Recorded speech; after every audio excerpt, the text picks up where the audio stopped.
Então, vou dividir aqui com vocês o material que está faltando. Eu aproveitei e coloquei lá no Moodle, tá, pessoal? Esse novo material, a aula 6, com a correção dos exercícios. Então, quem quiser saber, porque na semana passada eu tinha colocado só os exercícios, né, sem a correção, o da outra aula, tá? Então, dessa vez eu coloquei lá o conteúdo novo já com a correção dos exercícios. Então, quem quiser saber já está lá. Também já está lá no Moodle o exercício para nota que eu vou passar hoje, tá? Também já está lá no Moodle. Então, vamos lá, vamos dividir com vocês o finalzinho do nosso conteúdo. Marcela Mendes, você é a primeira aqui, tá vendo aqui o conteúdo? Oi, professor, tô sim. Beleza. Então, na semana passada, olha, parece que muda a semana. Hoje é quinta-feira. Então, na aula passada, nós falamos dos principais indicadores de desempenho da logística. Então, falamos dos 9, né, KPI, dentro da logística, e trouxemos para cá que esses indicadores de desempenho são divididos em duas classes, né? A primeira classe pega os inputs, os processos e o output, que a gente fala, né? Os inputs é tudo aquilo que a gente precisa para a produção do nosso serviço ou para a produção do nosso produto. O processo é efetivamente a produção e o output é o resultado, ou é o produto, ou é o serviço que a gente entrega. No nosso caso de terminais portuários, a gente realiza um serviço. Então, a gente recebe a carga geral, a carga granel, a carga em container, movimenta ela internamente, armazena ela temporariamente e depois faz a entrega dela, ou para um caminhão quando ela for sair na importação, ou quando ela for sair na exportação através dos navios. E uma outra forma da gente apresentar os nossos indicadores, aqui eu só estou falando do processo do output, é dessa forma aqui com os indicadores de custo, conformidade de processo e serviço. Que vamos pensar assim, turma, os autores, eles gostam de fazer algo que possa chamar a atenção da turma para o seu nome, né? Para o nome do autor. Então, o autor vai lá, coloca input, processo e output. Aí vem um outro autor e coloca custo, conformidade do processo e serviço. Mas, turma, se a gente for pensar bem, custos e input vai dar no mesmo, certo? Input é tudo aquilo que eu uso no meu processo, matéria-primas, insumos e serviços, para fazer o meu produto, através de um processo, através da operação, que é a conformidade do processo desse aqui. E indicadores de serviços é aquilo que sai do meu processo, que também é chamado de output. Então, no final das contas, o autor criou algo semelhante a algo que já existia, mas sem crítica alguma, tá? É só para dizer que no final vai dar no mesmo. Todos ou quase todos os indicadores logísticos, ou eles estão no input, custos, ou estão na produção, conformidade do processo, ou estão no output, serviço. Não tem como. A logística não tem muita coisa, né, para a gente pensar nela. Então, vamos lá. São exemplos de indicadores de custos, como são do output. Custo com transporte, custo com movimentação e armazenagem, custo com material, custo de estoque, custo com logística reversa, custo com obsolescência de estoque, custo com insumos e produtos acabados. Indicadores de conformidade do processo, semelhante à classificação anterior, tratam de monitorar os aspectos e as incertezas mais impactantes para o resultado esperado ou término do meu processo. Então, o meu processo é a operação.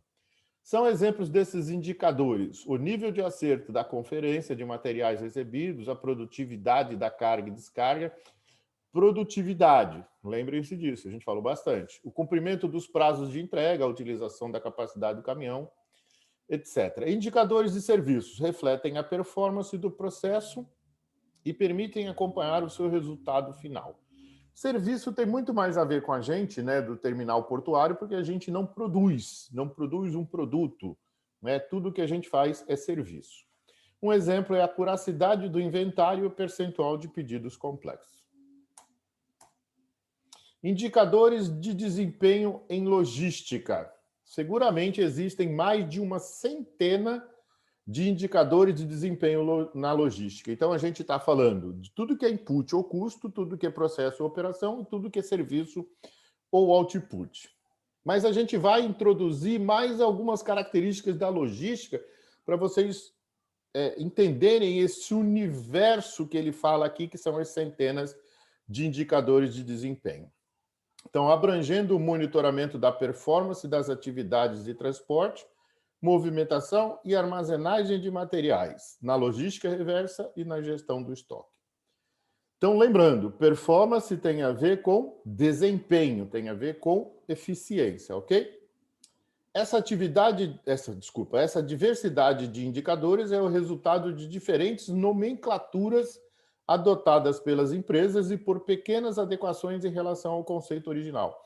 Então, um autor escreve alguma coisa sobre a logística, depois ele faz uma logística integrada, uma logística empresarial, uma cadeia de suprimento, e aí as empresas vão adotando essas nomenclaturas, e algumas delas fazem até pequenas adequações em relação a esse conceito. É claro que seria ideal termos poucos indicadores e uma uniformidade de conceitos e formas de medição entre as empresas, mas isso é difícil, né? De novo, é que nem autor. O gerente, né, o supervisor, o diretor, o dono, eles também são pessoas que gostam de pôr o seu nome no mercado. Então, eles criam algo novo. Mas algo novo que nem é tão novo, né? Na realidade, só deu um nome novo, né? Isso será praticamente impossível, dadas as particularidades de cada organização e a percepção e a interferência dos usuários finais. De repente, até você pode criar um novo indicador logístico e passar para o seu gerente e para o seu chefe. Bom, aqui está uma peculiaridade da logística que vai incrementar essa universidade, olha, esse universo de indicadores. Além daquilo que a gente falou, input, processo e output, a logística ela é dividida. Aí vocês têm que relembrar os conceitos de primeiro semestre, né, de quem foi há 2 semestres ou há 3 semestres. Ela é dividida em 2 tipos de atividades. Quais são essas atividades? As caracterizadas como principais, ok? E as caracterizadas como secundárias. E aí também, turma, vale dos autores, tá? A maior parte dos autores continua seguindo essas 2 atividades, as principais e as secundárias. Mas já tem alguns autores questionando, em função do avanço da tecnologia, da melhora dos processos, da melhora dos sistemas, questionando alguns deles. Mas qualquer coisa que caia na prova ou qualquer coisa que caia no ENAD continua assim, tá? Quais são as atividades principais da logística? Então, transporte, manutenção de estoque e processamento de pedidos. Então, os autores consideram essas 3 como principais, porque as outras, que a gente vai falar, as outras 9, são derivativas dessas, derivadas dessa, vem dessa. Então, vamos pensar assim na pizzaria. Se a gente pensar na pizzaria como uma empresa que produz, mas na realidade ela entrega também, né? Então, vamos pensar numa empresa que a empresa de pizzas, ela é uma empresa de logística, só que ela não faz só serviço, ela também produz o produto dela e entrega. Enquanto essa pizzaria está lá paradinha, sem receber nenhum telefonema, o processo, tanto na administração de materiais, na logística de suprimento, quanto na logística de produção, quanto na logística de distribuição, está inerte, paradinho, sem mover. Quando eu recebo um pedido por telefone, ou seja, há um processamento de pedidos, aí a logística começa a se mover. Enquanto não há esse processamento de pedidos, a logística está inerte, parada. Teve o processamento, começa a se mexer o pessoal da produção. E o pessoal da produção vai atrás para saber se tem estoque. Ou vai atrás para saber... Desculpa, olha só, deixa eu voltar um pouquinho. O pessoal da produção vai atrás para saber se já tem peça pronta. No nosso caso, como é pizza, nunca tem a peça pronta, né? Porque a gente faz sob demanda. Então, eu vou atrás para saber se tem matéria-prima. E aí, pego a matéria-prima, processo e faço o meu produto. Então, ele considera a manutenção do estoque ou de produto acabado quando é uma empresa que empurra, né? Naquela situação de material empurrado, ou matéria-prima quando é puxado, que é o caso da pizza. A pizza só é feita depois que recebe o telefonema, mas não é o caso, por exemplo, de refrigerante, de bebidas em geral, né? Você faz primeiro e põe à venda. E vem também um cara que a gente fala que é super importante na logística, que é o transporte, que representa 60% do custo de uma empresa logística. Então, esses três são considerados os principais. E os seus derivativos, né? São os secundários. Para eu ter o estoque, eu tenho que ter uma armazenagem, um armazém. Então, eu só vou ter estoque se eu tiver um armazém, mesmo que esse armazém seja a céu aberto. Se eu tenho estoque e armazém, eu tenho que manusear esses materiais, tanto na logística de suprimento, quanto na logística de materiais, quanto na logística de distribuição. Se eu tenho produto, eu vou ter embalagem. Eu só não vou ter embalagem no serviço, ok? Essa embalagem ela não existe no serviço, porque o serviço eu estou prestando um serviço. Se eu tenho manutenção de estoque, ou seja, se eu tenho matéria-prima para produzir, eu tenho que ter a obtenção, que é saber conhecer o fornecedor e depois, sabendo conhecer o fornecedor, eu tenho compras. Se eu tenho pedido, eu vou ter programação de produtos. Se eu tenho um pedido, eu vou lá na manutenção de estoque para saber se eu já tenho um produto acabado ou na matéria-prima para saber se eu tenho matéria-prima para fazer um produto. Então, eu tenho uma programação de produção. E para que isso tudo funcione corretamente, eu tenho um sistema de informação dando suporte para tudo isso. Então, além daquilo que a gente enxerga como input, custos, processamento, operação, input, serviços, output, serviços e produtos, eu vou ter toda essa gama de atividades que vai nos auxiliar a colocar mais indicadores aqui no meu processo logístico. Então, o processo logístico não é só input, operação e output. Também pode ser derivativo das atividades principais e das atividades secundárias. Turma, pergunta por aqui? Nós estamos falando aqui de onde podem surgir os nossos indicadores. Se nós estamos falando de logística, de indicadores logísticos, de onde eles podem surgir? Como é que eu posso medir essas criaturas? Ok? Vamos lá ver o chat aqui. Tudo tranquilo, professor? Boa noite, desculpa o atraso. Vai valer meio ponto. O trabalho que eu vou passar vai valer 1 ponto, Vitória. 1 ponto. Já vou falar sobre ele. Então, está tudo tranquilo aqui, turma? Vamos continuar agora ter uma visão de indicadores de desempenho, tá? Estes indicadores avaliam o desempenho em 3 diferentes dimensões das áreas da logística operacional da empresa. Então, 3 dimensões. Lembrem-se disso. Dentro da logística da empresa, logística de suprimento, logística interna, logística de distribuição. Produtividade no recebimento. Então, tudo aquilo que a gente falou da produtividade, da operação, da fábrica, da empresa e da nação. Este indicador avalia a quantidade de material que é recebida no intervalo de tempo, por exemplo. Obviamente, quanto menor, melhor. Mas não é algo que seja fácil de comparar entre empresas e células de negócio de diferentes setores. Aí vem o que a gente chama de meta. Como é que eu comparo o meu resultado? Eu tenho um resultado, ele é bom ou ruim? A gente falou isso, vem falando já algumas aulas. Depende do quê? Do contexto. Qual é o contexto? Então, a minha empresa normalmente vai ter meta para aquilo que eu tenho que fazer. E eu ponho na minha meta um limite superior e um limite inferior, aquilo que eu acho que é aceitável. Mas eu posso comparar essa minha meta com com o resultado melhor da minha empresa, com o resultado melhor das outras empresas de logística. Mas é difícil de comparar porque entre as empresas as unidades de negócio são diferentes. E pode ser medido, esse meu desempenho em unidades, quilo, pellets, itens, toneladas, unidades avariadas, por hora, por por unidades, por hora, por dia, por semana, ou igualmente ao longo do tempo em que este indicador deve aumentar o caso o processo. Então, olha só, então eu posso medir por unidade e por tempo, mas também eu que tenho que definir, né? Se eu vou definir a meta, essa meta tem que ser quantitativa, mas ela tem que ter a unidade e também o período em que eu vou medir. Então, eu posso medir uma meta diária, uma meta semanal, quinzenal, mensal, bimestral, trimestral e assim por diante. Então, exemplos aqui, ó. Tempo de ciclo de pedido. Entrega a tempo.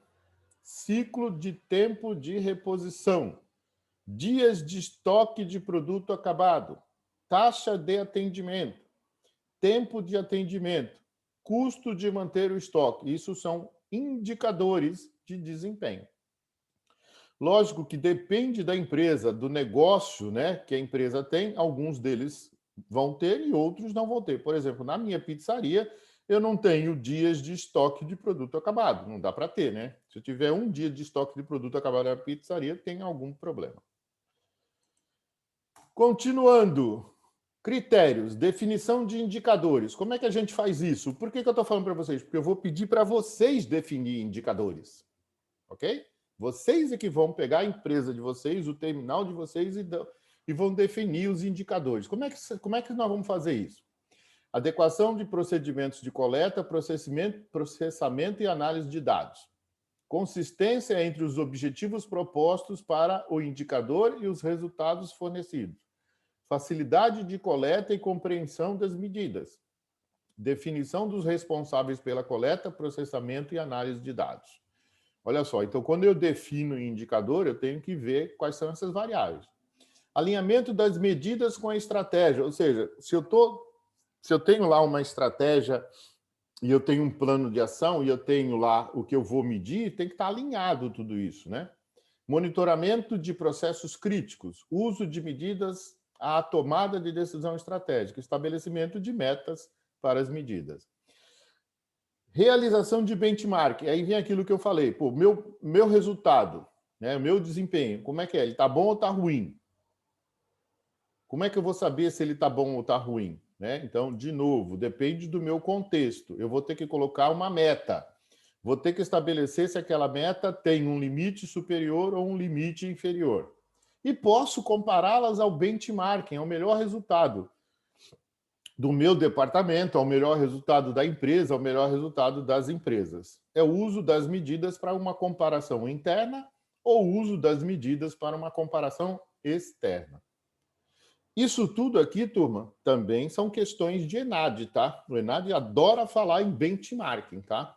Em logística reversa, logística de produção, processos de produção, eles adoram falar nisso.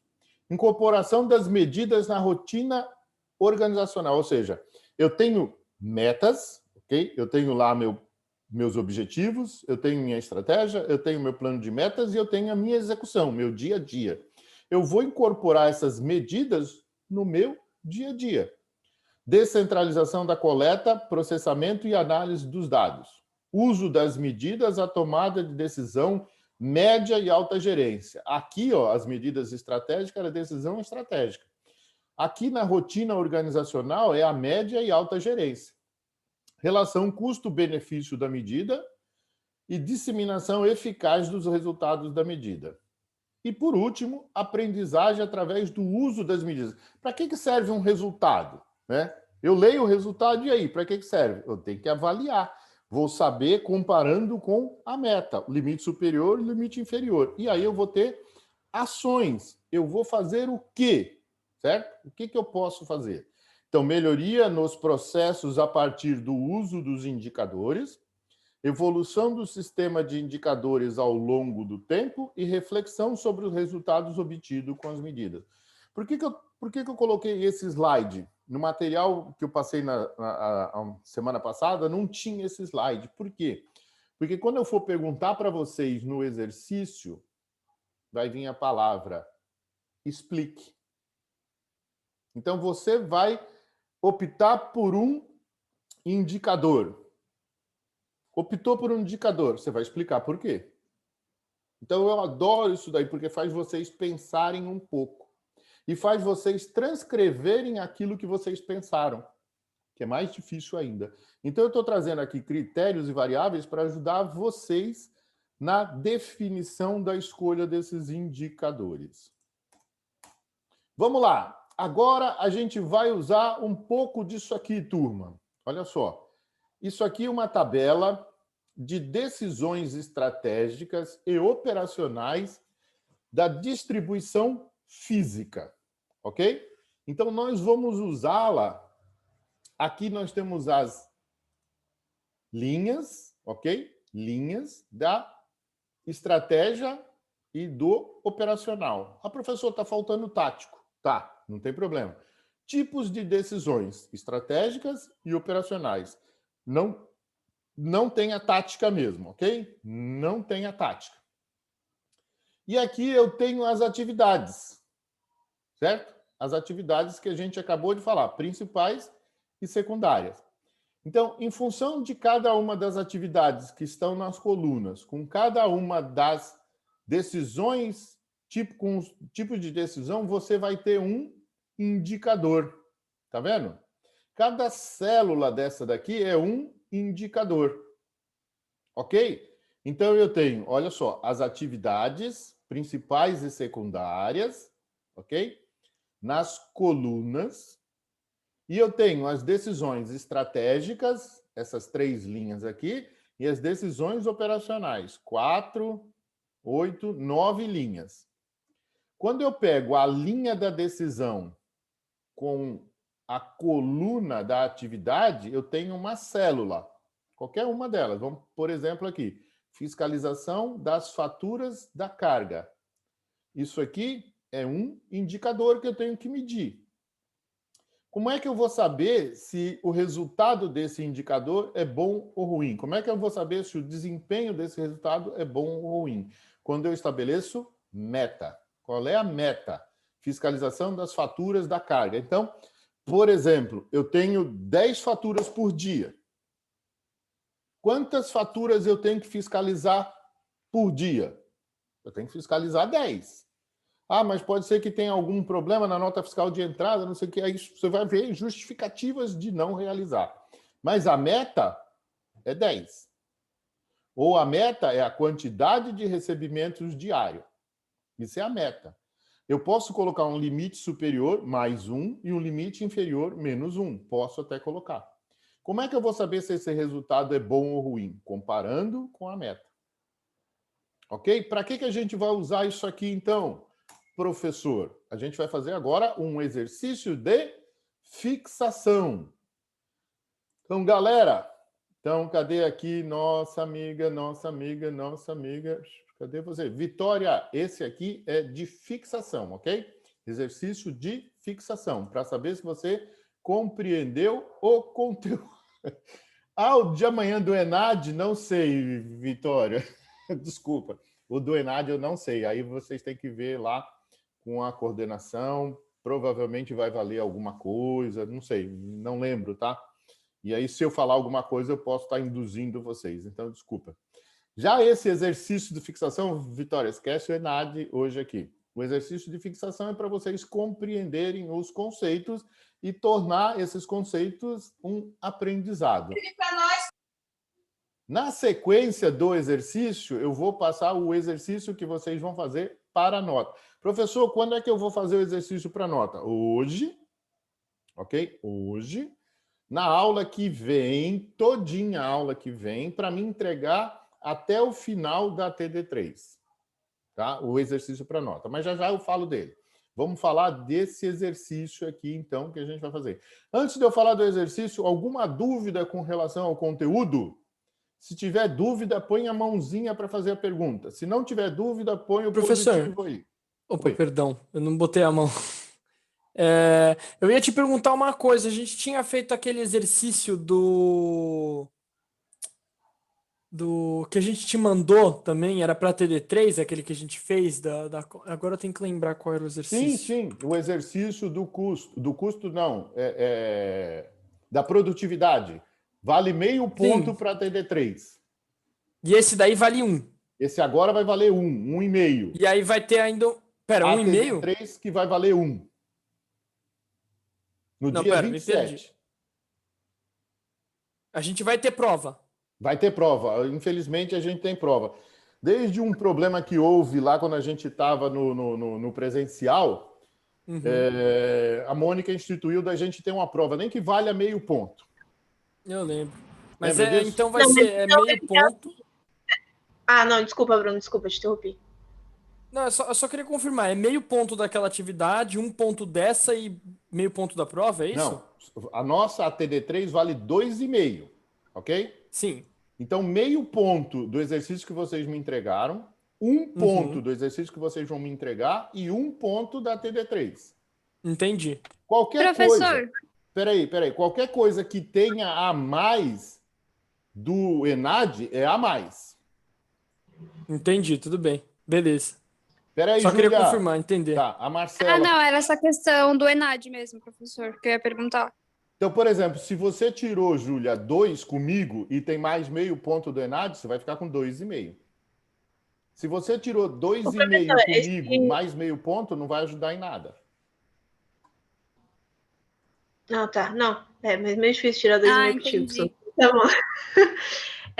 Professor, deixa eu te perguntar. Esse exercício aí do meio ponto que você passou, o primeiro, supondo que eu não tirei uma nota boa, daí esse meio ponto eu já perdi mesmo, né? Não poderia, tipo, minha prova valer mais, por exemplo. Não seria uma atividade complementar, ela é exatamente uma atividade para a TD3 e ponto, né? É para compor a nota. Quando é atividade complementar, eu aviso.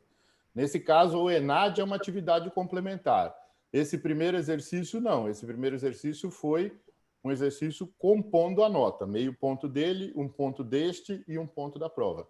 Alguém me perguntou aí pelo chat se pode valer meio ponto. Pessoal, o exercício é mais fácil. Vocês vão ver que é mais fácil do que a prova. Tá? E vai ser em grupo. Então é mais fácil você tirar 1 agora do que esperar tirar 1,5 na prova. Só uma dica para vocês, porque vocês vão usar a aula. Eu vou dar aula para vocês fazerem o exercício. Vamos lá, vamos pegar o exercício de fixação. Olha só, o exercício de fixação, rapidinho. Diante do quadro anterior de decisões estratégicas e operacionais, destaque uma decisão da atividade de transporte. Olha só, eu estou pedindo para você lá no quadro anterior, e pegar uma da atividade de transporte, uma só, tá? Transporte. Pegar uma decisão da atividade do transporte e falar se ela é principal ou secundária.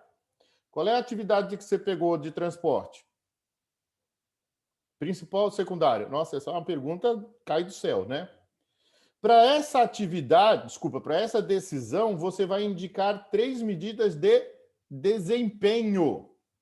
Desempenho. Não é de resultado. Desempenho tem a ver com aquilo que você faz, não com o resultado que é dado. Desempenho. Eficiência. Performance. É diferente de resultado. Lembra assim, olha, o time ganhou de 2-1, mas jogou super mal. 2-1 é resultado. Jogar mal é desempenho. Então, é isso que eu quero que vocês entendam. Então, eu estou pedindo para vocês indicar 3 medidas de desempenho. Identificar se essas medidas requerem acompanhamento ou controle. Medida é aquilo que eu indico, né? Que pode ser tempo, pode ser comprimento, pode ser peso, tá? Volume, qualquer um deles. Se essa medida requer acompanhamento ou controle, por quê? Você que vai escolher. E aí? Mas acompanhamento seu, por exemplo, o Bruno escolheu uma medida de desempenho. Para o Bruno, essa medida é de acompanhamento ou controle? Ou seja, lembra? Controle é aquilo que está na mão de você e você consegue controlar. Acompanhamento é só aquilo que eu vejo, mas não consigo mexer. E aí você vai colocar com que frequência essa medida de desempenho deve ser obtida. Diária, horária, diária, semanal, mensal, quinzenal, você que vai colocar. Estou dando a oportunidade para vocês, né, mexerem a cabeça e colocar vocês mesmos. É como se você fosse o dono da empresa, o supervisor, o gerente, e aí você quer lá de uma área qualquer. Desde que seja uma decisão da atividade de transporte. Indicar qual nível hierárquico deve acompanhar ou controlar as medidas de desempenho. Então, se é do Bruno, quem que vai acompanhar a medida de desempenho do Bruno? É o supervisor, é o gerente, é o diretor, é o dono da empresa. E indicar como essas informações devem ser apresentadas. Na planilha de Excel, no sistema de informática da empresa, sei lá, alguma coisa assim. Ok? Beleza, turma? Perguntas? Então, olha só, nós vamos ter, são 19 horas e 38 minutos. São 20 horas e 15, 20 e 10. 20 horas e 10, a gente retorna, lembrando que esse é um exercício de fixação. Fixação é para você pegar o conceito e colocar no papel, tá? Pode fazer em grupo? Pode. Pode fazer individual? Pode. Exercício de fixação pode ser do jeito que vocês quiserem. Lembrando que fixar é tornar o conhecimento em aprendizado. Fixar é tornar o conhecimento em aprendizado. Se eu fizer em grupo e ficar coçando e não fizer nada, você não está tornando o conhecimento em aprendizado. Alguém está fazendo. Essa pessoa que está fazendo está tornando. Então, o ideal é que mesmo que vocês debatam e façam em grupo, todo mundo escreva sobre aquele processo. Ok? E às 20 horas e 10, a gente vem para falar do exercício que está aqui também, tá?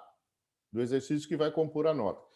Para auxiliar vocês, turma, olha só, eu criei uma tabelinha. Se vocês quiserem dar um print screen na tela, quem tiver, ou tirar uma foto do celular, tá aqui, ó, tipo de decisão,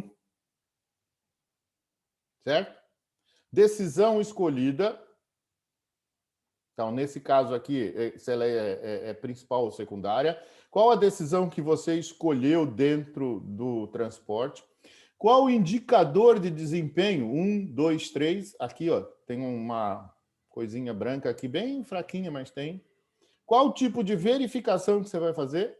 Qual a medida de frequência que você vai fazer? O nível de verificação e a forma de verificação.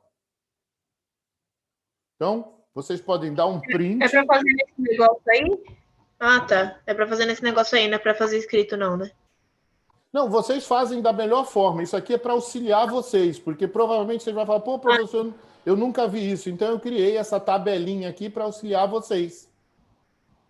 Entendi. É uma tabelinha. Dá um print, né? Ah, professor, posso fazer aqui em cima? Pode, não tem problema nenhum. Isso aqui vai ajudar vocês a colocar o conhecimento de vocês na prática, fazendo. Tipo de decisão. Decisão escolhida dentro daquelas do transporte. O indicador para essa decisão, uma única decisão de transporte, eu vou colocar 3 indicadores. Como é que eu vou verificar esses indicadores? Qual é a frequência de medição? Qual é o nível de verificação? E qual é a forma de verificação? Forma de verificação ou de apresentação, tá? Ok? Vou estar lá disponível no Zap para vocês. Quem tiver alguma dúvida, aí eu abro um novo Zoom às 20 horas e 10. Quem tiver pergunta aqui, tem 1 minuto e 50 de Zoom aqui ainda, tá? Pode perguntar.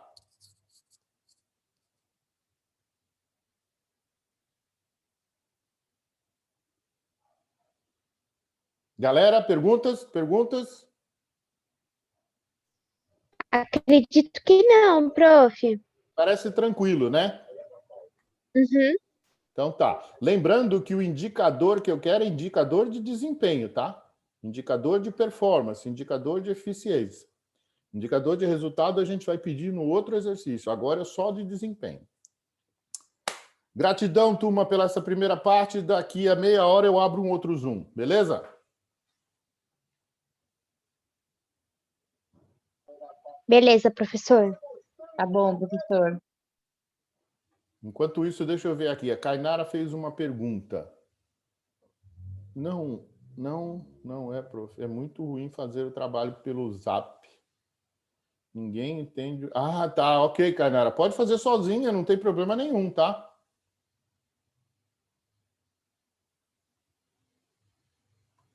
Kainara, também respondendo você, ainda não corrigi individualmente. Eu fiz uma verificação se todo mundo respondeu. Aparentemente, pode sair, Carla, pode sair sim. Aparentemente, todo mundo respondeu A, B, C, D e E. Eu só não fiz a conta na calculadora, mas vou fazer esse final de semana, tá? E depois, na semana que vem, eu passo para vocês o resultado desse primeiro exercício valendo meio ponto. Tá bom, professor, obrigada. De nada. Já vai cair já já, tá? Ana, alguma pergunta, Ana? Sem perguntas.